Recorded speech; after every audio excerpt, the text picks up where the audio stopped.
ඔයාලා කලු හින්දා නේ. නෑ ඒක නේ සාමාන්‍ය මං හිතුව පොඩ අර කතා පොඩ අවුන්නේ කිව්වද? පුතේ බෝ දෙන්න. කන්නද? නෑ කොහෙද මොන්ඩිසෝරිද? මන්ඩිසෝරි.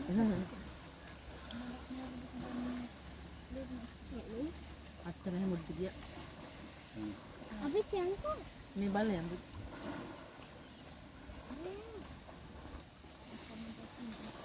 ලොකුවලිය කර උඩ ඉන්නවා ඒක නාන්න එන්නේ අපි වගේ බලාගෙන බෑ නේද? අම්දිද මෙන්නේ අර ආවේ නෑ උඩ ඉඳන්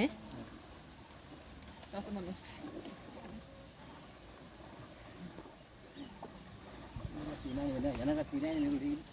දැන් යන්න දැන් කට්ටිය ගන්න උඩ. මේ එකමාරයි.